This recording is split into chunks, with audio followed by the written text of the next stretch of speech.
पोलिसांकडून सविस्तर मिळालेली माहिती अशी आहे की गोपनीय बातमीदारामार्फत विटा पोलीस ठाणे गुन्हे प्रकटीकरण पथकातील प्रमोद साखरपे यांना माहिती मिळाली की विटा गुहागर ते विजापूर जाणाऱ्या रोडला विजापूरकडून एका बुलेरो पिकअप चारचाकी गाडी ही विट्याच्या दिशेने अवैधरित्या गुटखा वाहतूक करणार आहे।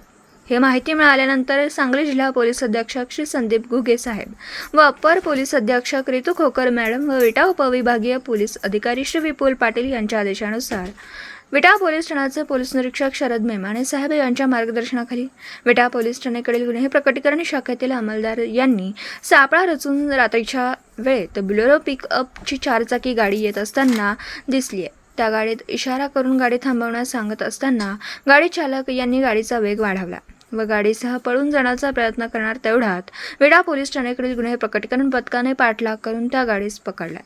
त्या गाडीचे चालक ऋषिकेश चंद्रकांत कदम वय वर्ष 22 राहणार दारूस तालुका खटाव जिल्हा सातारा यांच्या ताब्यातील पिकअप गाडी क्रमांक MH 11 DD 4390 यामध्ये पाठीमागील हौदात द्राक्ष वर्णाचं कॅरेट लावून या गाडीमध्ये महाराष्ट्र शासनाच्या वतीने सुगंधित तंबाखू पान मसाला व गुटखा यास बंदी असतानाही बेकायदेशीरपणे 13,65,000 रुपये किमतीचा विमल गुटखा वाहतूक करीत असताना मिळून आला। विमल गुटखा व बुलेरो गाडी असा एकूण 20,65,000 रुपये किमतीचा मुद्देमालासह संशयित ऋषिकेश चंद्रकांत कदम यास ताब्यात घेण्यात आला।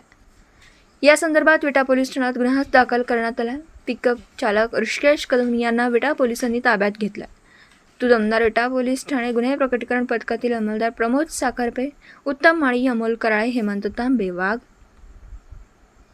महेश देशमुख, महेश सपकाळ, संभाजी सोनवणे, अक्षय जगदाळे तसेच विटा उपविभागीय कार्यालय या पथकातील श्री शिंदे, विशाल पवार, मकानदार नीरज वारपत्रे, प्रताप ओबसे, सागर कोकरे तसेच cyber police Thane Sangli Shridhar Bagdi, Ajay Patil head constable, captain Gundewade, Swapnil Nayakwadi या पोलीस पथकांनीही दमदार कामगिरी केली।